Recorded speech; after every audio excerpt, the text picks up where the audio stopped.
All right, welcome back. We have State Representative Gordy Dove. We have Miss Orlando Williams, Mr. Johnny Pizzolata, both from Terrebonne Parish Council, who have joined us. And we're going to take some phone calls now. We do have camera crews on the southern part of Terrebonne Parish to bring you some footage. And when we get that, we will certainly bring it to you. We showed you Prospect Street too. So with the tide moving out and the winds, Jay, do we have that wind map, by the way, while I'm talking about that? See if we, yeah, okay, we'll try to get that up, show you where the direction, okay, he said he wants to update it. We'll give you the winds, what's happening, and with the winds and the tide pushing out, to me, that's two good things working together, so that's good news, and we'll take a few phone calls with that. HTV, welcome to the live coverage. Go ahead, your comment or your question, please. Yes, you had a fellow that called in from Bayou Blue that needed a phone number. Okay. It's 537-7603. 760. But while I have you on, can y'all hear the caller? Jay, can you put it up in the studio, please? Okay, go ahead. I'm so 537-7603. Yes, sir. Okay, and that. And they're the ones I've talked to on July the 18th. We had that 5-inch rain Right. in Raceland. Well, my house flooded. I dealt with Nat Mathern. I dealt with the parish board. Got nowhere. Called this number, and at least I got a response. All right, 537-7603. Yeah, and it's pouring down raining in Raceland right now. Well, let's go to the radar. Let's look at it real quick. And okay, Jay, can you switch to that, or are you in the middle of the other map? Okay, we're going to get to, but we'll check out that in a second for you. Okay, and I have one more question. Go ahead. Okay, my problem is the person that owns the property behind me has no drainage and does not take care of their ditch or anything like that. And I think the parish needs to start making these people responsible that have cattle on their land, that, they can't flood subdivisions, to take care of their land. Right. They have to protect if they're going to be in the middle of a subdivision, then they should have to do proper drainage or give the parish the right of way to do the drainage. Yeah, that's a good question, and I've heard that particular comment over the years probably 1,000 times. It's one of the hardest things to fight because of a landowner and depending who was there first and who was there last. But I agree with you on the whole that everybody should be cooperative so that drainage helps everybody. Yeah. All right. So that's what people need to stand together, and parish need to stand together and make them do the drainage. Just like the parish has to do the drainage, would give them the right to say they're not going to do it. Well, I appreciate it, and I'm going to listen in as I get some of the council people to comment on that. But she makes a good point. Although she's in Raceland, y'all been going through that same scenario in Terrebonne with right-of-ways and everything else. And at one point, the whole has to win, doesn't it? Absolutely. I agree. If people don't give us the right-of-ways, we can't get the thing done, then we got to expropriate. And that's a long, drawn-out process. Right. And if people would just be a little bit more easy to get along with so that they can see the advantages, when we say we need your property, we're not taking it to put something on it, we're taking it to help this whole parish and do away with this expropriation business. Things would get done a lot faster. Yeah. Look at Hollywood Road. That's about 6-7 years that's been going on, trying to get the property, trying to get the right-of-ways so that we can widen Hollywood And Road. we did the Concord one, what, 3 or 4 months? That's right. So, I mean, but, I know what drainage is and flooding. I've been doing it for years, and it worked out well. Gordy wants to say Yeah, something? Martin, I mean, on a state level, enterprise level, we don't want to expropriate people's property, but we've got to move forward. I mean, we appraise it, we don't take it, we pay for the property. And in most cases, if it's a levy, you basically can go on a levy. I mean, Right. So, Right. but it's there to protect you, or it's there to help the economy. So, that is right. The more people work with us, the quicker we can get things done. Okay. All right, Jay, are we ready to show that real quick? I'm not sure. All right, he said in a few seconds. Let's take a call while we're doing that. HTV, you're on the air. Go ahead, please. Hey, Martin, this is Trickery. What's up, Ricky? How you doing? You got some sleep? Thank y'all for the fine job y'all doing, because y'all been on this ever since it started. Well, thank you, sir. But Appreciate if it. you could get that infamous stick and show the people of the Tri-Parish area about how massive this thing could have got, if it would have stayed out in the Gulf for about a couple of 3-4 more hours, it would have freaking got stronger and stronger and stronger, and we wouldn't be talking on the phone right now. No, it was big yesterday and getting bigger, and then when it sucked in that dry air from the west, as we showed water vapor all morning, it sort of just, you know what, it did what Gustav did. Yeah. When Gustav was a 5 and sucked in that layer of cold air and became a 2. If Gustav wasn't have sucked in that cold air, it would have been ugly. A lot uglier than it was. Well, as Trickery you said, dodged another bullet, you know, and I thank Gordon, Yolanda, and especially Mr. Pizzolata and Mr. Claudia, all our constituents, all our people that's in it for Terrebonne and the Fouche Parish, because they just started all of this. They just started getting the ball rolling on these levees and everything, and I'd hate to have to see bad weather just come take all that hard work out. You're right about that. You know, but if you used to take the implement stick and show them It's right here. exactly, that's what I'm talking about. But I'm not using it anymore because the eye is on the list. I don't have to show you. I could tell you that it was this big though. It covered the whole Gulf at one point. Exactly. All righty. But I want to thank y'all for doing a good job, and here's a shout out to all y'all crew. Because if it wouldn't be for you and your crew, this would not be happening. All right, well, thank you very much, Rick. I appreciate Okay, y'all that. take care. Have a good weekend. Thank you. Bye-bye. And let's go to the wind map again, Jay, and that'll give us a pretty good idea. So there you see it, gang. The winds have shifted, and anything driving those waters anywhere but north is a good sign. It looks like those winds have shifted, and as this thing progresses, it's going to shift more in your favor, especially for the drainage to Alanda and Mr. Pizzolata's districts for sure. So that's a good sign at this point. Jay, if we could maybe get a live shot in some of our live cameras, maybe Cocodrie, well, that's the Golden Meadow floodgate, and if I'm not mistaken, it's lower. Jay, is that my eyes or is it lower? Look, yeah, it looks like it dropped. So even in Lafourche Parish, that water level south looks like it's dropping, and certainly that's a good sign. Maybe we can move around some of the other camera shots as we go down the garden. Let me bring you in on this. There's Cocodrie in a squall right now.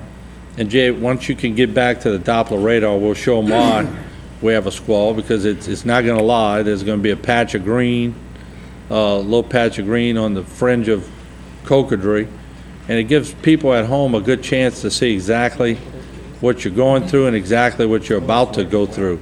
So if we can, but look in the background, you still see it's not a solid mass. So look at the middle of the picture where you see the rain band, and then to the left and the right, you see clearing. So that's what those rain bands look like, and there you have it. Look, there's Cocodrie, right? Bottom of Dulac. It's not listed in writing, but that's what you're seeing right there, that little rain band at the bottom of the screen. And let it roll now, Jay.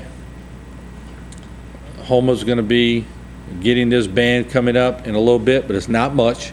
And the more the day progresses, it's going to get less and less and less. So I know there's 2 council members up here that are pretty pleased to see that. So what are y'all thinking right now as you look at that? Mr. Johnny's smiling. Absolutely. And Alanda is too. It's time to see some sun. You're right. There you see the air, the dry air that has been sucked into this entire system.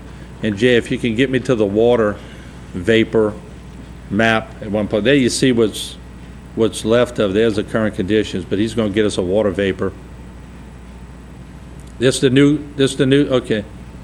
new advisory, still at 60, and the gust at 70 miles per hour, still moving north at 6, so that's a good thing.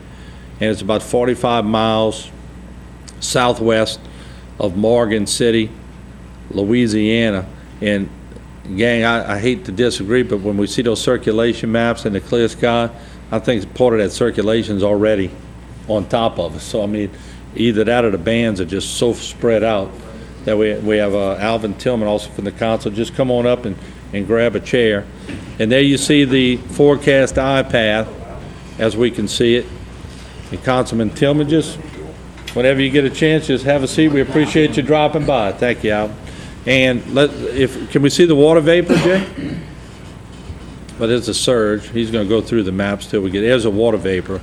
You see, and Jay, if you can come, put it on the screen behind me, and we'll just show them. Right here, gang, is the dry air that has been sucking in to that whole system. All of this is dry air. So remember Gustav, when that whole closed circulation opened up a little bit and dry air came in, it disrupted the whole thing, and that's what disrupted this storm. And what's left is the eastern side of that storm, so that's a great thing to see. As long as it keeps disrupting it and keeps moving north at 6 miles an hour, I think we're in pretty good shape. Mr. Alvin Tillman joins us now, Councilman, Terrebonne Parish. And Alvin, thank you for coming in. How are you this morning? Oh, man, I'm good, Mom. I'm good. Things looking pretty good, so just want to give them an update. Yeah, give us an update. Bring us around your district and tell us what you're seeing out there. Well, Martin, I just done a survey of my district. I was over in the Village East area and looking pretty good. Of course, you know, we have gravity drainage over there, so it depended on the intercoastal, but it had a lot of water out on the street, and that's where we wanted it, but we had no houses that's flooded out, and at this point here, the water has receded. I took an assessment of the Mechanicville area. Over in Senator Circle, we had a significant amount of water. For Bayou Sally, it had capped over, but there was no homes that was flooded out. I just left from over there, and it's looking pretty good. Over off of Grand Caillou in the area of Swan Street, I was over there. There's no water on the streets there. Earlier this morning around 5:30, it had a significant amount of water at the end of the street, but it has since receded. So overall, I think our district is looking pretty good. The area of Rose Lawn, Ash Lawn, Tulane, looking pretty good. Audemont Street.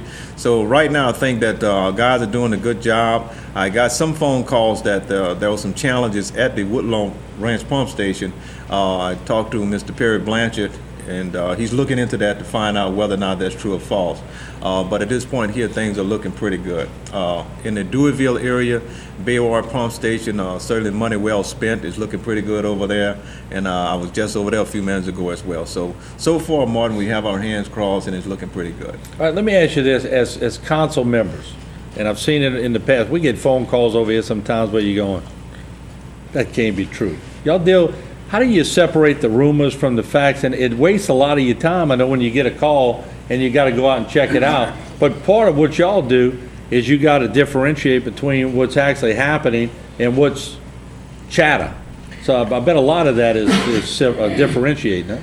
Yeah, a lot of it, though, is a fear factor. You have one person can say one thing that will lead to I guess you could say an explosion of the truth and just add it on. But you have to take every call as though it is a fact, and then you investigate, find out, and then call back and just kind of dispel the mistruth and explain the situation. During the spring floods, if I wouldn't have had my council members, I probably would have just went stir crazy, because I kept getting phone calls like, it's flooded, there's water everywhere. And I'm thinking like, no, it's not. I'm standing down here, I'm looking at this. And so, we take tours and go and meet with the people. The whole thing, and just back to that caller earlier about the right-of-ways, the whole thing is educating people on the way government operates and what actually happens. A lot of it is fear, and once you can calm that fear, you can calm and dispel the rumors. Well, but also people want to see and feel their public officials, and by y'all coming on and they see you, it calms people down. So y'all just coming out here and giving information makes people say, all right, they're on top of things, and I think that's the key. Martin, once they get to see that great truck mine pass through, people have a tendency to come outside. They recognize that truck, and it's not as much as the fact that you can do something at that time, but just the mere fact that people see that you care, it makes a difference. But whatever people say, Martin, I mean, I take it in consideration, because during that time, the fear factor come in, you know. And like Ms. Williams said, sometimes folks will tell you that there's water here and you right there, so you know there's no water there. But they think about the possibility, you know, they flooded before, and they think that it's going to happen again. But as council members, whatever people say, we take it, and we don't take it lightly. You know, and another thing, more as I drove around the parish today, I mean, you almost have every piece of equipment that's owned by the parish out working. I saw excavators, I saw those vacuum trucks that owned by the parish that clean up the that pump out the culverts and clean them, and they were all over the place. So, I mean, they're working. You could tell that the parish is definitely on top of it, trying to keep the water draining. That's a good thing. Let's take some other phone calls. And HTV, welcome to the program. Your question or comment, please. Yes. Hey, Martin, this is T.C. Cantor, District 5. Hey, TC, how are you? All right, buddy. Councilman Pizzolato's up there. And, you know, every time I ask him to help, he's there for us. I thank him for that. I've been up since about 3 this morning, taping off the roads. Got my own tape from the police department every time it rains, you know. Our neighbors go out and clean the drains and stuff, which is great, you know. The problem is, I live on the corner of Sylvia Street and Orange Street, and we had a containment pond built probably a couple years ago. I was against it at first, but it does look like it will work, except Sylvia Street and Orange Street is flooding torrential. What I believe is, and what I know, I've been living here 50 years, there's a restriction between the containment pond and Marmon Street. And as we all know, if you got trees that grow on top of drainages, those roots will get in the drainages, if you understand what I'm saying. So there is a restriction between the containment pond and Marmon Street, because every street on the outside of us is high and dry. That's Upper Orange Lawn, Marmon, Sadie, Marla, all that's high and dry, but it's selling right here on the corner of Orange Street. And I've never seen it like that. So if Mr. Pizzolata could maybe check into that, send some cameras down there or something, because something is definitely wrong. Just respond to that. Okay, good. Mr. Johnny, want to take a crack at that one? Sure. As soon as I leave here, I'll be on my way over to Orange Street, and I'll get in touch with the EOC and find out what the problem is. And I can assure you that our drainage department will be on top of it. If there's anything possible to be done, it will get done today. But you heard him also say that he was against the he was reservoir. against that reservoir. But he also said, seems to be working. So sometimes the public even admits that they didn't like something, but sometimes it works. Yeah, it works. That drainage pond is taking a lot of that water and holding it, and then it's getting out. It's just like a bathtub. You fill up the bathtub so it doesn't run over into your bathroom floor. But eventually the drain will take it away, and that's what these holding ponds do. And you ought to know, you know about PVC pipe so. and all that kind of stuff. Yeah, I know about it. Yeah. 4-inch tub drains and all. Hey, Martin. Yeah, go ahead, Al. I just got a call from Perry Blanchard, and was checking on that Woodlawn Ranch pump station. There weren't 2 pumps that was down. It was 1 that was down, and they're working on that as we speak. Okay. So you can look forward to the water in Bayou Chauvin receding much, much faster in the next hour. You know, so they're out there repairing that right now. And isn't that another thing? I mean, when Mr. Claudia came on yesterday, we have 80-something pump stations. Some of them are going to go down. I mean, you can't, if we ever go through a storm and all the pumps are working at the end, that's a miracle. So you got to improvise, and people are trying to fix it as we speak. So some things are going to go down. The guy's on top of it. I just talked to him, and he called me back. Mr. Johnny was mentioning about the pond, and I guess you guys can remember the heat I was under some time ago as it relates to the pond at Walmart. Y'all remember that? And man, I was under fire with that. But I got to tell you, that's working beautifully, beautifully. And that pond depends a lot on what takes place at Woodlawn Ranch Pump Station in terms of Bayou Chauvin, because that's a holding pond and it's designed to be a dry pond. And once the water recedes in Bayou Chauvin, of course, the water in that pond begins to go out. So it's have worked well, and certainly has done a lot for the people along that area of Payne Street, Sherwood Park, and Swan Street area. So if that pond wasn't there, that water would actually be going on the roads. Alvin, I've been knowing you for years. You've never been under any heat. What you Oh, talking about? man, Martin. Sometimes you gotta interject a little humor. All right, let's take another phone call. HTV, welcome to the program. Go ahead, please. Yeah, Mark. Yes. Do you know the Smith Ridge, you know the pump station by Smith Ridge? Is that connected? Is that pumping down by your Caillou? All right, I'm gonna let, anybody want to take it? Yes, ma'am. It's pumping water. Where they go? That's Pete area there. I'm not too sure about that one. Yeah, Smith. I Okay. think it pumps into bayou, it pumps into, to the bayou, Grand Caillou Bayou? Caillou. I think he said buy it. Say it again. Little Caillou. Is the water from the Smith Ridge pump coming into Bayou Caillou? Is it pumping into Bayou? That's a good question. I do not have the answer to that. Oh, okay. But I was wondering, if it was pumping from the Smith Ridge pump into Bayou Caillou, that might be the reason, why the water is coming up. Because I just talked to my mom, and she lives about 16 houses down from the VFW, and she said that the water, her house is about 4 feet off the ground, Right. And she said that the water was almost one step from coming into her house. Now we'll say this, that you got Lash Brook, you got Bayou Duff, you got Oleander out there, but with the floodgates being closed, it held all the water in. But what I'm told now is one of those floodgates has been open, and there was movement in all those pump stations. So, and Gordy made a good point a while ago, as long as the HNC is not locked off until 2013, at pressure of the HNC holds everything intact. So it's going to take a while to drain, but eventually it will drain. And we have Joe Harrison on the set too. We'll bring up Joe. You can come sit right now. Have a seat. We're going to sit him right next to me over here. Yeah, and I also just talked to my grandma that lives in Montague, and she said that they don't have any problems. It's just a little Caillou, because she said that they have, the tide is not, it's kind of high, but it's not coming off the road in Montague. Everything's fine in Montague. She said it's just Bayou Caillou. Right, and that is, it's a problem area from VFW to, I think, Wolf's Pharmacy. But as far as you know, no water in the homes at this point. It's just people are a little anxious because it's right at their doorstep. Yeah, I think they worried. And she said that nothing's wrong with the electricity or everything either. She just said that the cable's out with the phone and the internet. She said nothing with the electricity or anything.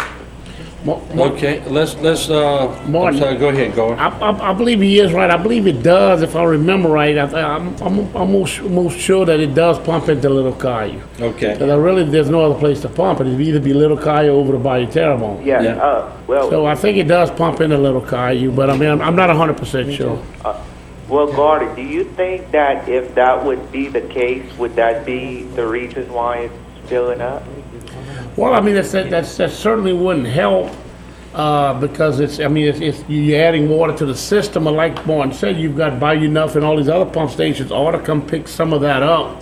So that definitely needs to be checked, that, that Little Caillou somehow can get, it's not blocked from getting to these other pump stations. Well, what you had too, you had all that rain last night that was pretty much falling into a basin because they had all the locks blocked off, so the rain can't go anywhere. So those 3 pump stations have got to take all that water out, and then, you got to wait for the tide to move out. You got to wait for the rain to stop, which is sort of happening now. So I think you're going to get some relief, some pretty good relief today for sure. Do you think that that's the worst of it that passed last night, that they won't have, that was the strongest part? I truly believe that the worst rains have passed, and we're going to still get some winds, but if we go to it right here, there you can see the feeder bands. Look at New Orleans is on the bad end of those feeder bands because that's where it's all setting up at. They're getting a training effect in New Orleans. On the southern end of that training effect is Raceland. Raceland's been getting some pretty good showers all day. Lockport, Berg, Montague area, but it's on the fringe. But if you look at Chauvin, and Leeville and Houma and Morgan City, it's the lighter bands, okay? So you're gonna get rain, but it stops and it gives you a chance to pump out. Then it's gonna rain light again. But the pumps should have no problem keeping up with all of that. Yeah. So I mean, look right here at Galliano. Look at the skies. I mean, so, I mean, if you walked outside and didn't know we were under a tropical storm watch, I don't think you, look at the wind. It's nothing. yeah. Well, I'm in Houma right now, and it looks like the sun wants to come out. You It know? does, it does. I mean, and we have State Representative Joe Harrison that just joined us, and we appreciate him coming up. And Joe, why don't you thank you, Caller, All right, first of all. Thank you, Martin. You're doing an awesome job. God bless you. Thank you, appreciate it. Bye-bye. Joe, what do you think? What's your assessment at this point? Well, we've been working, Assumption always had low-lying areas. When we have heavy rain, we look at those low-lying areas. I just left with Marty Treach, our parish president there. We're bringing in some pumps just as a backup for those low-lying areas from GOSEP. Bodie White was on the phone with Bodie White, who's the chairman of that particular committee, and he's going to provide the pumps necessary. Talked to Paul Knockan in St. Mary's. St. Mary's in pretty good shape.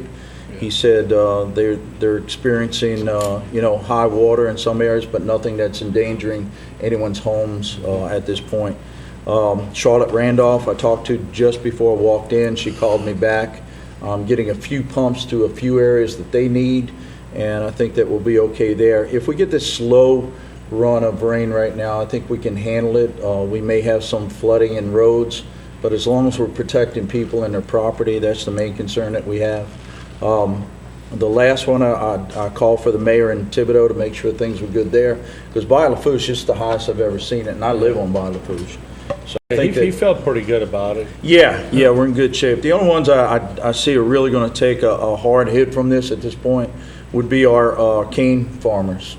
The cane is about as flat as it can be right now. That's a good point. Hopefully, it will come back up, but with the saturation of the ground, it's going to be pretty difficult. I'm just hopeful that that we have some dry weather coming in behind this and some good strong winds to move that water out, because we're right at the deadline here for starting our cane season. Right. Jay, bring up the full imagery if you can. Again, just I want to get St. Mary into this equation again. And once again, Joe, you're right. You can see Morgan City, Labadeville, Napoleonville are under some of those rain bands. But what I thought I was going to see yesterday never came to. I thought I was going to see reds in all of this. Yeah. Haven't seen any red. And so the rains, although they've been here, been heavy, but they're not that scarlet color, which drops just a ton. So we may have dodged a pretty good. I think we're in pretty good shape, actually. You can only say your prayers in that light. But driving through the whole district, I think right now the only thing that we're really looking at is the possibility of some water covering some of the highways and some inundation into some yards. But hopefully we did dodge the bullet. Let's show the wind map again, Jay, because the state rep just coming in. I want him to see that so we can show you where the winds are going in all the different areas. And there you can see, Joe, where the winds are out of.